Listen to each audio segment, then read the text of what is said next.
We're rolling. Nice. All right. So thank you for doing this with me. Thank you for me. I know you did this as a favor also. No, thank you for having me. So I appreciate it. But I want to start. Tell us your name. Tell us the name of your company or business that you're in. So my name is Rachel Stark-Capelli. The company is Stark Enterprises. We distribute and supply luxury products for incentives. So motivation, corporate gifting, casino gifting, everything under that umbrella. I love how you said it because every time I go out, they're like, what do you do for work? And I'm like, I don't know how to say it in a fancy way or like in a nice way. My own kids have it. They're like, what does your mom do? I know, a lot of handbags going on. No, because like in its essence, it's kind of like a dropship company, but it's not. You know what I'm saying? Right. There's so much more to start, especially in that fashion side. And the whole incentive market is it's actually wonderful because it's motivation, right? It's incentives. It's how do we make people feel motivated, and in this case, we're all about the gifting side. Exactly. Okay, very good, thank you. Now, let's start off with where you come from. What was your childhood like? Tell me a little bit about your roots. So Rachel as a little girl. Oh, yeah. So, I was born in Brooklyn, but we went right to Staten Island, which was nice because we were really close to Manhattan. So I got a lot of Manhattan time, but being on the outskirts, so it was residential too, so that was kind of neat. Like I could have that classic childhood. It was pretty classic. I mean, you could walk to school, you went to the mall, you know, pretty basic. And my aunt was single, no kids, so she was Miss Manhattan. So we'd go weekends, she'd bring us to Broadway shows, and just that's where we learned the subway and everything in Manhattan because we couldn't touch a taxi with her. It was all She didn't subway. like it. She was like, She didn't want to spend that money. it's not worth it. It's not worth it. You avoid the traffic, you're right there, yeah, and it was so that was pretty much it. It was nice to have that, be able to include that. So that was the younger part, and then we growing up in New York we started working like in high school. We were all working, you know, whether it was mostly restaurants, but you kind of learn that little work hustle pretty quickly. yeah, for sure. It was cool. But it's just you and your brother, or you? I have an older brother, 2 years Okay. older. He's Mr. Military, went to West Point. I was a little bit more partier. I just had a little bit more of that, but yeah. So, but it was it. And then we both went. He went to military academy. I went to Maryland for school. So, but once that summer came, internships and every day working. I loved it though. Okay.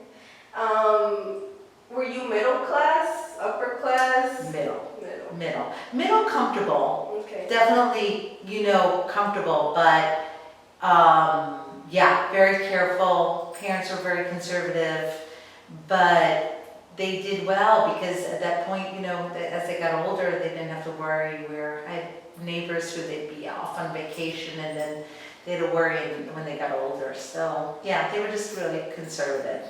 Okay. Was there at that point, anything fashion going on in your life or any fashion jobs that you did in your younger years that you just didn't expect to connect? My family was very financial, so Wall Street, trading. Oh. So when I got internships in Manhattan, I got them there and I realized I was like, this is not going to be for me. I like the hustle of the city. I love going into Manhattan and everything, but it wasn't going to be my path. So no, early on, just that I liked fashion, but I always thought, well, I'm either going to go, I majored in psychology, so I thought I'd either be talking to lots of people, which I love to do, and or financial. Until I got out of college, I was like, this isn't going to be for me. Okay, very cool. do you believe, and that you kind of started on this, do you believe growing up in New York, because I recently went to New York for the first time, and it's a lot. It's amazing. I can really appreciate its culture for what it is, the buildings. I can only imagine what it was like in your time. So do you think that it inspired, like you talk about that hustle in Wall Street, do you think it inspired you to be an entrepreneur, or what was it that made you want to go that route? I think the city definitely had a huge, not so much Staten Island. Staten Island was your classic mom, dad, brother, sister, Yeah. lifestyle. But Manhattan definitely gave me I loved everything about like the excitement. I loved the commute to work. I didn't care. I just loved it. It was 30 minutes on the bus to half hour on the boat, and then 30 minutes on the train going midtown, and it was like, I just loved it. People were changing their sneakers, I'd wear my heels. I didn't care. I was like, it doesn't hurt that much. There was a certain vibe. There was a movie called Working Girl with Melanie Griffith, and she's working her way up, and she's from Staten Island. No, you gotta watch it. You have to watch it. And she fights through, and that was like my mantra. Yeah. Like I just love that. But so Manhattan gave the definite vibe of it just was exciting at that time. Do it. Yeah, just do it. And There was it was a lot of fun too. So people were working, so it wasn't so much going out late at night after, but there would be great, like a happy hour, where you meet so many people. I think more then and now. Okay. Yeah. Now no one talks. Now one talks. Everyone's But on not their like phone. before. And even on their phone, you talk to someone, it's like you don't know when you're gonna see them. I know. It's so weird. I know, and there's so much planning there. It was like you went to the bar, everyone was out of the office and to a happy hour. But it wasn't late. You'd go home by like 8:30. But you were there from like 5:30, so you were fine. It was fun. Okay. It's funny how you mentioned that you like the train, because I remember for a long time in my life when I didn't have a car, when I was younger also, like I would ride a scat. And sometimes I loved it because it's like you have your own driver. Yeah, it's therapeutic. You just relax. Oh, loved it. I don't know why. I think it was just, with the vibe came a lot. Like you're saying, it was still a lot. So that commute just kind of was like, this is my time to be stressed. Yeah, especially that I had the boat ride at the end. Just sit outside and be like, just the wind was blowing and I'm on a boat. Exactly. And the city lights. Yeah. And beautiful. it was an easier time though too. Twin Towers were still up. Yeah. So we used to work right there, and there were bars all in the courtyard between the two towers, and it was just beautiful. Like people just went out. It was great. Yeah. Good times. Yeah. But I also think now that I'm hearing you talk, and obviously you have this, I work for you, so it's like, you have this company. I think that a big impact is it depends on the person, your experience, because a person could have had that experience that you had, and they could have hated it, every day been mad. And same thing with me. I went to New York with family. They didn't like it, and I was like, I like it. I love it. I better not see you guys back here. I was fighting them. If you don't like it, you hate it. Yeah, I think if you don't, and it's different now. It is different now, but I just loved it. But I loved also, it's funny being an entrepreneur now, and that was all corporate. And I love corporate. I thought that's what I wanted. The entrepreneur, to answer your question from before, that came out of necessity because I moved to Italy and I said, there's no corporate here for me. And that's where we had to create our own.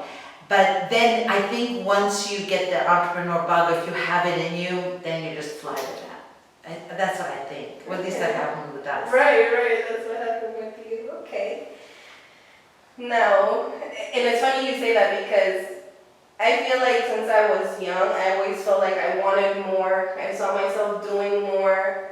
But it's a big leap from thinking and doing, and then I started, it's so funny, you're gonna laugh, but I think you kind of know that I did network marketing, something that you would not advise people to do. I don't advise people to do it either, now that I did, but at the time, that's all that's kind of what the opportunity that presented itself. I thank it for what it is and what it showed me, but that was a failed business, so I went actually back into the work world, and that's when I started working with Ken, out of necessity, but I saw the work world different, learn from these people, especially small businesses. So now I'm like, okay, I know I still have it in me, and I have so many things that I want to do, and I'm gonna do them, but it's still like that pull. What advice would you give women who want to start a business? I think that necessity helps, because that's that drive. You can get very comfortable. Yeah. We all get comfortable, right? So you get a little comfy cozy and be like, oh, well, this is good too, and I got benefits and this and that, and I get that. That is super valid. I think necessity helps. It's a great push. Youth is super helpful. I mean, when I had to start my own, I was 24. And I was living in Italy, and I'm like, well, I'm not going to work at a jewelry store, which is nothing wrong with working at a jewelry store, but it wasn't for me. And so I had that hunger saying, well, I feel like I want to do more. So there was that push and drive for that. Advice, especially younger, just take that leap, because failure's going to come. I mean, we failed. We failed it. We did wonderfully in Italy, and then we failed, and that was the best learning experience ever. Wow. We knew not to do that ever again, or take different steps, and less of a leap at the beginning, whatever it might be. But I say just jump in, get out of your comfort zone. Yeah, I think And that's why I'm here. And that it's easier said than done. Yeah. Yeah. Oh my God. So much, because I think we all have that notion that, because people don't really talk about the process, they talk, oh, I was there, now I'm here, but you don't really know the in-between, and it's like you said, it's easy to get comfortable, and you think about perfection, like what you imagine it to be, and since you don't see yourself there, you're like, well, it's not time yet. Right. But no, you need to start building yourself up to that time. Right, and we as women, there are a lot of elements, right? So then, if they're babies, and you want to give baby time. I was never a PTO mom, not PTO, PTA. See, I think I remember that. Oh my God, my closest friends were on the kids' trips, and that we didn't have time, but we raised different kids, still good kids, but Absolutely. They got it, so, but there are all these elements that probably still to this day, I think we as women have to take into consideration, and, you just go a little bit more nutty, and you be the soccer mom, but you still have to go on the business trip, so try to squeeze that all in. Just do it. Yeah. It's so funny because you're saying just do it. I recently did, and you could probably resonate with this. A friend asked me to do a decoration for a theater, something that I've never done, never thought of doing, but I am creative, and I did it, and it was wonderful, And there was a girl that did the cupcakes. She's in high school. Right. And I'm like, oh my God, look at her starting so young, and she's doing this, and I wish I would. I mean, I did a little bit, I did a little freelancing, but not a big event like that. And I know you told me that you kind of got into the incentives market because someone asked you to. We came here, we didn't know what it was. And we had the fashion from Italy. So we had stores, and so we had some contacts. And we met through a contact who were then our business partners. So we became business partners. We're not anymore, we're still friendly. And they just said, have you heard of this? And no, and they said, well, fashion's becoming a thing in this market. And would you be interested? And that's what happened. That's amazing. It worked out. Do you know that they asked us, and we said we could maybe speak to Ferragamo only because our son went to preschool with their son. No. So we had almost no money, and we flew back to Italy, and we went to Ferragamo's restaurant every night to have drinks. Oh, you don't know the story? Every night to have drinks, hoping to run into him.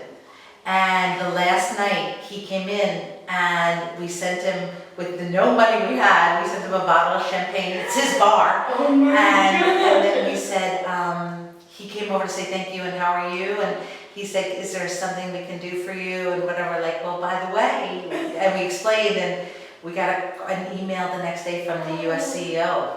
So that's how that happened. Oh my God. I know, that was crazy. That It's a is good crazy. story though. It's that throw yourself, because I almost cried right now because I had so many times like that where you just put yourself in the situation hoping. Yeah, we just prayed every day that he would come.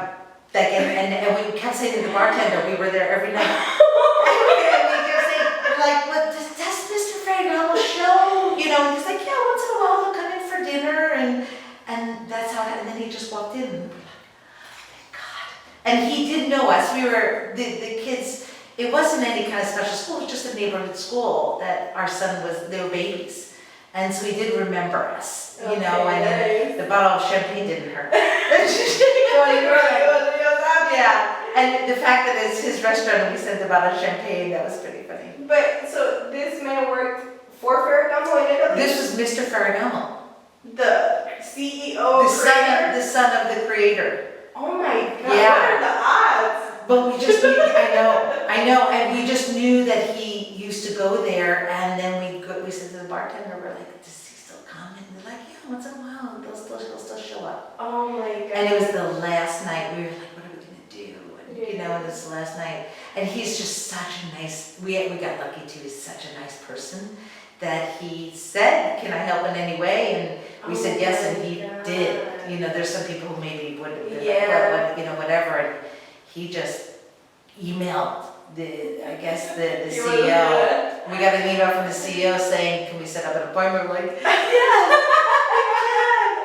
so we did. That was our first brand. That's amazing. Yeah, it was. That's big. It was. For It your was. first brand. It was. They then in turn they kind of got a little bit, you know, not Mr. Ferragamo, but the CEO at the time said, well, to do this brand you have to buy this extra stock, and it was a lot more that we could afford. So Oh my God. we went to a trade show to meet other players who did this and said, would you like Ferragamo? Because through us you can get it. So that's what we did. But So resourceful. it was And even right now, it's like they're resonating the relationships. right. People you talk to. Right, and put yourself out there and talk, and yeah, exactly, approach and try and make it happen. There was nothing we could lose at that point. Right? There was, Even if he was not friendly, you would still try. we would still try. Try and see what A happens. couple of drinks and Yeah. had a good time, yeah. And even like I noticed in my sales experience, just being out there with Mary Kay, it was like they would say no, and then later on we were best friends, and then Yeah. they would ask me for stuff, and I'd be Yeah. like, okay, let's do it. Exactly. It's amazing, when we didn't know what to do, we still didn't understand the market that well. So when we didn't know what to do, and then Ferragamo said, well, buy this amount of goods, Mm-hmm. that's when we went to a trade show in Chicago to see other groups that what we do now, and there were people who just said no, no, no, no, and there was one group who to this day we're still very friendly with, who said, let's try it, and they bought the inventory, and they became almost family. And when we started branching out on our own, we never stopped selling them Ferragamo. Because we were just said, we said, you guys saved our tushies. I mean, they closed the deal. They closed the deal, they really put us, you know, and we said we're not gonna, even when we became independent and started getting our own brands and knowing what we were doing, we just said, we're not gonna stop working with them for this. It's the yeah. loyalty. Yeah, and then we wound up, the man who really signed the deal with us wound up working for us. That was Ted. Oh, Yes, it all comes okay. So definitely a good lesson to be the good person, right? And do it right. I think that's probably one of my best, things I take out of everything. Do it right. Do it with the people that you care about who are good to you, and yeah. I love it. This is you know what? Like, I remember when I started working here and I came and there was a dog. Even sometimes I'm like, oh my God, there's a dog. Like, they're so relaxed. Like, obviously, no, but at the same time, yes. Right. It's like such a different environment than what you would expect. Like, I think I told you that before, but maybe I told Hallie.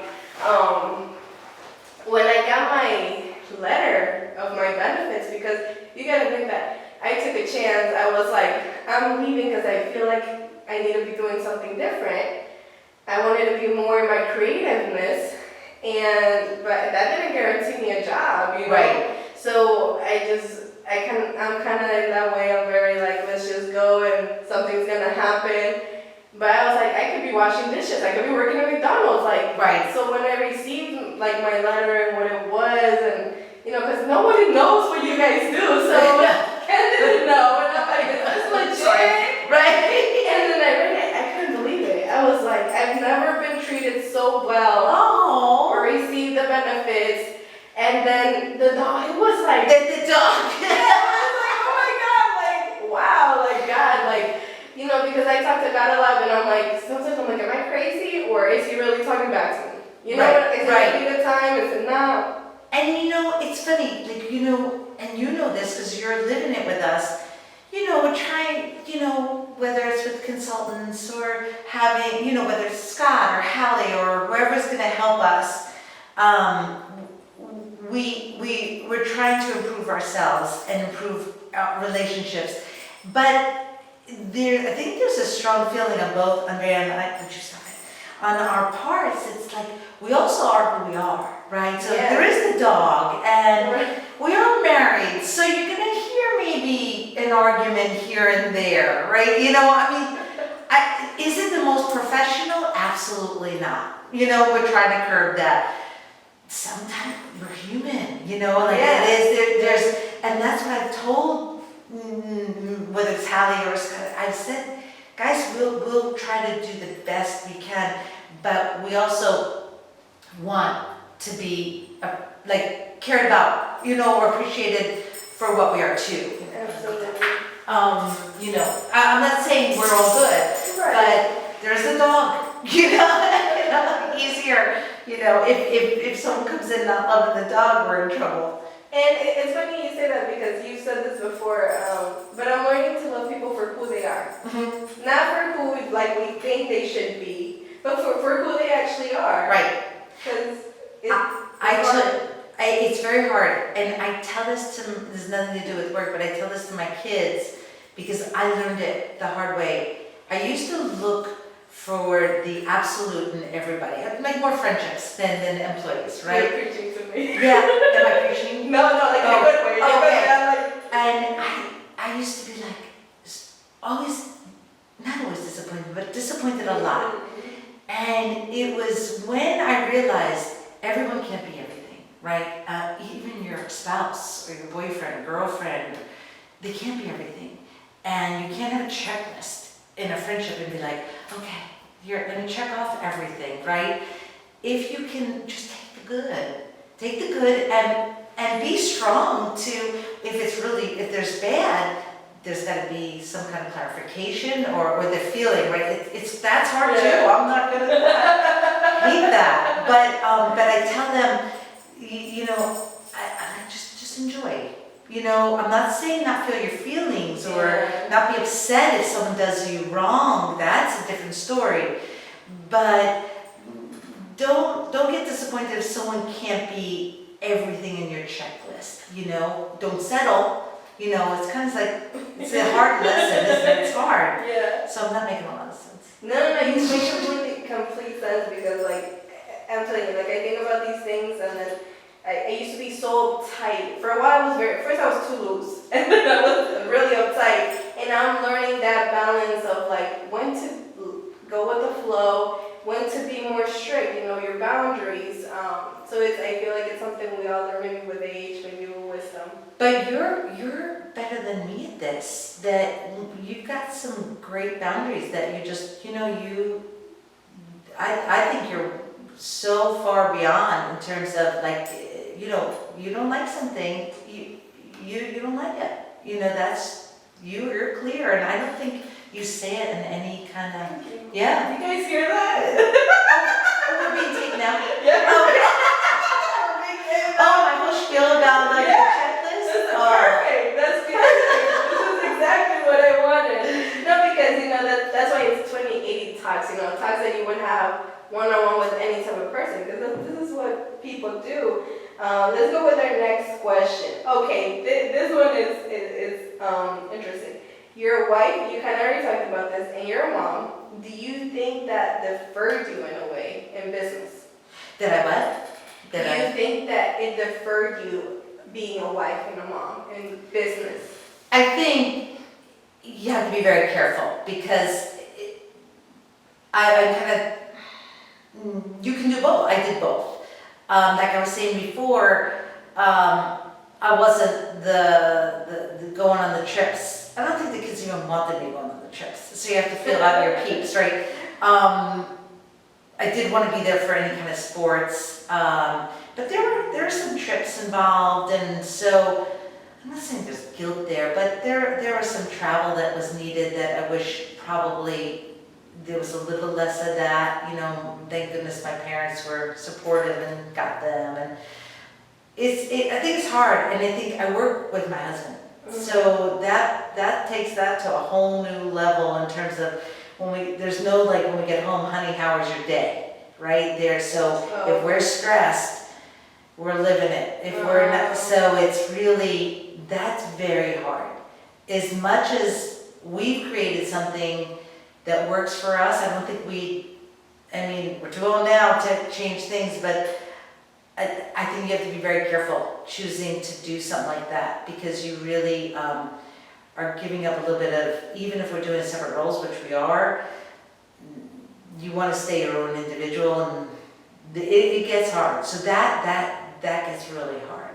I think the kids are resilient. I think we didn't neglect our kids. We have pictures of the kids when we first started. I have my daughter was sleeping in a carton box. They were playing in it and she fell asleep. I'm like, I guess this is good. Like I hope so. But I think they learn, and hopefully that mommy, and daddy have to work. We have to, and I think one of the biggest compliments my daughter gave me one time was that she was so impressed. I think she was here. She was like doing her work here for some reason in the office, and she was listening to me the whole day and going back to saying my kids probably still don't understand what we do. Yeah. But I guess she heard me throughout the day, and that was like the best feeling when she kind of acknowledged, that your stuff. I'm like, thank you. Yeah. It was awesome. You're very unique, one of a kind. Like, it's a no-brainer that you are where you are. Thank you. There's no other Rachel Stark-Capelli anywhere. I think we should all be happy. No. Oh, thank you. No, it's. I think you can. I think a woman can do both. I think there are going to be. There's so much time in the day, and I think you got to definitely be careful. And there are those sensitive times, especially if you're talking about kids. There's definitely some sensitive ages, and you just try your best. I could have screwed it up, or maybe not. Hopefully. No, I love that answer because I think so many people nowadays think that I need to get my career straight, I need to be successful, and then I have the kids. But I think a lot of people end up lonely, or it's too late because you can't have kids. I know someone honestly who we're not very close, but she has the lifestyle. Lucky for her that. Wow. She is on the beach every day. I could never be that person even if I had that opportunity. Going back to I have the hunger. Yeah. I miss it too much. Could I go for a little less stress sometimes? Absolutely. But that'll come. Yeah. You know, that'll come, and there's highs and lows anyway, you know, so I don't think I'd be that person anyway. I think I'm enjoying this, you know, too much where, yeah, I think they're just people who, God bless them, you know, that's great. They love that and they can do that and that's perfect for them. But yeah, I think you can do both. I don't think it, you just have to pay, it's extra work, right? It's extra work. You want to make sure, and even with the spouse, you want to make sure, you know, sometimes Andrea wants to talk about when we're going to travel for a holiday, and I'm like, all my head's only in our Marc Jacobs order, you know, so Wow. so you have to just kind of, you have to make that time. And yeah, and we've had our highs and lows because of it, you know, you just work it out. Talk it out. This is some good advice. Oh my God. Okay, here's the next one. Did you ever imagine your company would grow to the size it is now? No, absolutely not. And Andrea did. Oh, wow. Yeah, he used to say, if we keep doing this, we'll be this at this time and this in a few years. And I couldn't even imagine. And I said, stop talking about it. Because it's just, and it was when we wanted a house. We were lucky enough when we first moved here that my parents had a townhouse.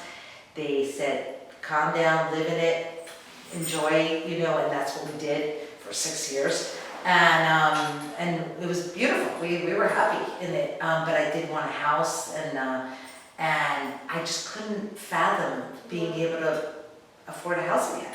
It was weird, and you know he always had that. And you know, we really, the success blossomed in COVID. Yeah. So that's when it happened. Opportunity, you never know. But I mean, like, is it okay to say how many figures? Yeah. Okay, I think I'm kind of correct. 8-figure business. Yeah. I mean, like hearing your employees talk, like the OG ones, and then like me, like Andrew showed us like the sales, and I went through the years, and it was like at one point you guys were in that first million, and then to where it is now. Every year it was like growing and growing. To see that, It just I got. wonder where it comes from. That's why I do believe in, now I'm going to sound real guru, but I do believe in the energy you put out. I do believe in that now. Like I feel like there was that, then all of a sudden that positivity and I don't know what to call it. Hard work definitely, but just like, okay, this is good. Like this is positive. I don't know. I just feel like we just put that out in the universe. And hard work, I guess. Yeah. And hard work, yeah. But yeah, the growth has been. Thank everything on Earth. The growth has been, and you know, amazing. We just got lucky. I'll never forget. We had our rep at the time, Casey from Kendra Scott. She was just visiting our small little office down the road. I can't even imagine what she thought of us. And I got a call from Marc Jacobs asking if we wanted the brand. And I got off the phone and I looked at her and I said, that was just Marc Jacobs. I said, she's like, oh my God. I said, yeah, they're going to give us the brand. So it kind of just, and that was Kendra Scott, not Kendra herself, but it kind of just started rolling nicely. And I just there was like that positivity flowing in. That's amazing to hear that Marc Jacobs called you guys. Like when I was in New York and I went to Marc Jacobs, like one of them, just to check it out, and then I went to the Louis Vuitton store, like the famous suitcase thing, and I went, and they have a display. To hear the name Louis Vuitton, it has presence, it has power, and then they have the Marc Jacobs display. For people that don't know, Marc Jacobs was a designer for a very long time for Louis Vuitton. I watched the documentary, and they were saying like every 5 years they could see a growth of 62% from him designing. Wow. Yeah, it's crazy. That's unbelievable. Yeah, it's so crazy. For that brand to call you guys is like, that was just, it blew my mind. That was crazy. They still are with a large competitor of ours, but they wanted to branch out. They could do more because we're doing more, and yeah, that was crazy. that was crazy. I of course I'm appreciative and I love the growth. I'm the more worried than Andrea. Like I'm like, let's be careful, because and I'm much more careful. Not only cheap, because I won't get myself a flipping bag if I like for 6 months, but I think you have to be, I think because we were down, you know, talk about a great life lesson, you realize you don't want to be there again. Yeah. You know, so I think that's where I'm at, and I'm at a certain age. I don't feel like I'm old, but I'm not reinventing myself again. You know, I'm good. Right. So I want safety. I want to know that things are safe, and you know, I know it can't be no one can be safe 100%, but that's my goal. So yeah, because anything can, you know, Mark Jacobs could wake up tomorrow and say, I don't love specialty markets anymore, you know, which would be us. You know, we're good with Neiman's and Saks, and, you know, which, you know, is justified. He'd lose sales, or they'd lose sales, but it's where they want to position the brand, or even though we keep Marc Jacobs at such a high level, right. You know, but yeah, so anything can happen. Anything can happen, absolutely. You never know. Exactly, good can happen, bad can happen, you just never know. Now, I know you're Jewish. What effect do you think your faith/God has had in the success of your business? Has it had an effect? I think I was more, we were really active. So I grew up what I could call culturally Jewish, in the sense of traditionally Jewish, and we respected and had wonderful traditions with family, with what we call the high holy days, so the really important holidays during the year. So we fell in love with the tradition, I think, more than the religion itself. Okay. There's a certain respect, I think, about being Jewish, like any religion. Yeah. You hold a high respect for it if you're going to call yourself that religion. So I think what Judaism brought in business is I think religion equals commonality, right? I think race equals commonality. So I think that if Andrea meets someone from Italy, there's a commonality there. Okay. Okay. I think if you meet someone from Mexico, oh my gosh, right. you know each other. you know each other. Judaism has the same effect as a nationality, as a commonality in that, I feel. So in business, where there are a lot of Jewish people in the garment business, let's say, because we're specialized in that luxury, the bags, there are a ton of Jewish people. Okay. So I can't lie, it does give a commonality. Okay. Just like if you met an account exec and she's from Mexico, you'd be like, okay, now we're talking. Yeah. You know, so I think that's what brought, in terms of faith itself, that's a rough one. I'm not so sure. I think I get more, like I was saying before, I think I'm more believing in, I know it sounds kooky, but more in the putting out there in the universe. You know, maybe that positivity. Yeah. At least right now, where I'm at. I completely understand, and it's funny because you said all religions, but I like to study, and I told you I want to go to the synagogue because You're coming with me. I've noticed, like, the Jewish community is very strong. Yeah. Ken is Jewish, I used to work for another Jewish, so I'm like, there's certain things that I like to look at patterns, so I'm like, okay, so the dots are connecting and hearing other stories, so, you know, we can relate it to so many things in history, but I think that, like you said, there is that commonality, and there's that, like, I have your back, or like, right. this ties us, and we want to support and build each other. Right. Because were Jewish. And what we got lucky, well, I feel we're lucky is with, like, for example, with Andrea, is that we've got the best of both, that we've got the whole Italy thing. So That's big. we'll deal with some Italian brands and we'll jump into that, those shoes, right? So pick your shoes. Right. You know, if you're bonding with the Jewish woman who's the head buyer for one of your largest clients, you're like, hey, Andrea will say to me in Italian, let her know you're Jewish. I'm like, dude, that's not appropriate. It's like, yeah, it is. No. You know, I had one woman, we just connected, we were talking all in a meeting, and one other woman in the meeting said, how do you guys know that? And the woman said, it's a J thing. I never heard that before. I'm like, oh, that's a no. But she was meaning it. We had that in common. Like we kind of got that. She wasn't meaning anything else but that. Right. Yeah, so it was pretty funny. Like you understand. And you know what, like, I don't judge, I am where I am, I respect where people are, and with the openness that it could change, you know, or it cannot change. I actually started going to church. It's so crazy because now I'm so like into the faith. That's where I am right now.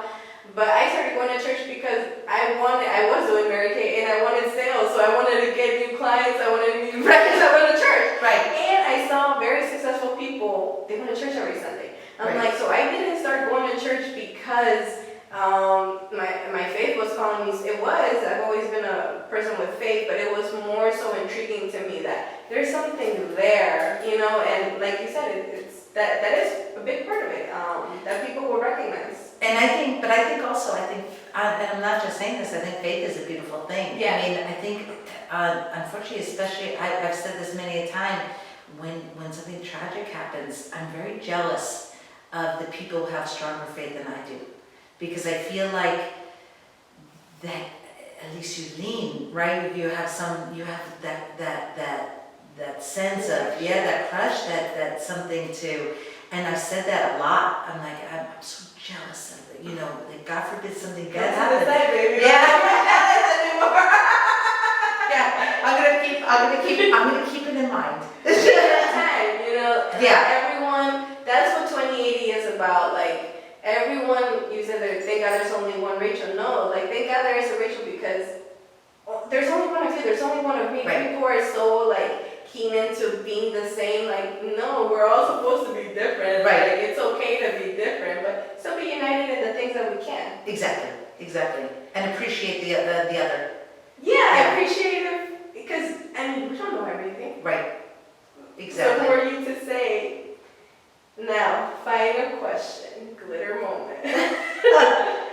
What does the woman that has it all dream about? Oh. I don't have it all. Tell me you have it all. I think, what do I dream about? I think that's a good one. Right now, where I'm at, I'd like some joy for my kids, and they have joy, but I have concerns. You know, I want them to find their path, and one has really found it a little bit sooner than the other, and I see the struggle, and I want them to know that they're young and it's okay. It's okay. They're gonna find like that, you know, to give them that ease. In terms of what I wish for, I think that's the main one, and a little calmer around, you know, what we're doing and have that, you know, maybe that'll, and I'm getting there. I got my floor, you know, to be able to maybe just, you know, break away and take a walk on the beach. You know, and feel good, and I already am getting there. You know, I got, you know, Your team. We got my team. The team is coming together. The team is really coming together. That's So, amazing. I think that's what I would love.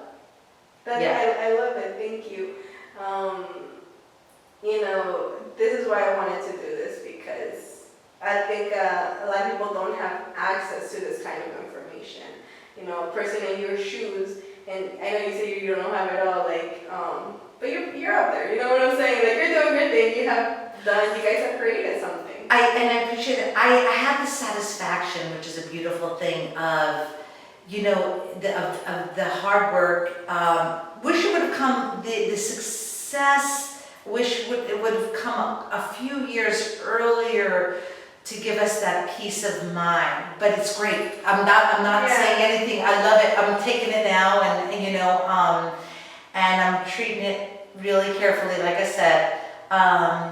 But yeah, I think that there's a wonderful side. It is. I've got that great satisfaction of saying, okay, we worked hard, and it's working. Now you have to deprogram yourself. Yeah. Working that to relax. Yeah. Enjoy the moment. Exactly.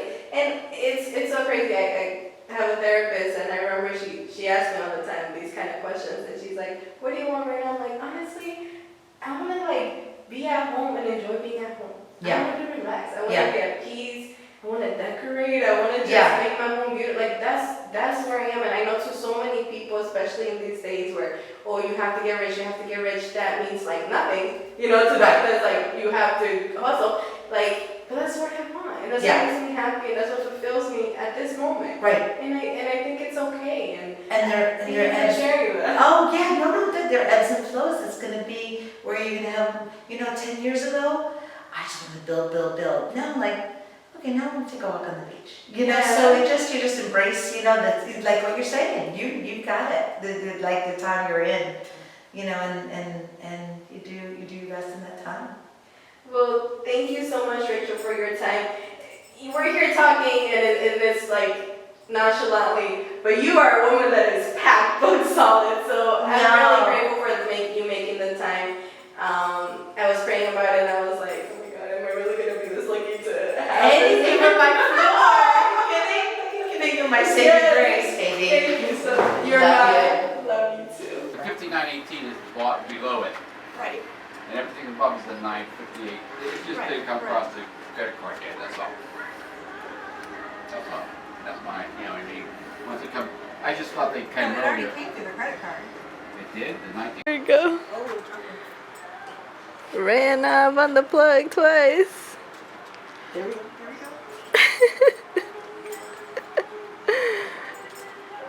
I'm doing it whenever I do give her a treat. I'm gonna make her do that.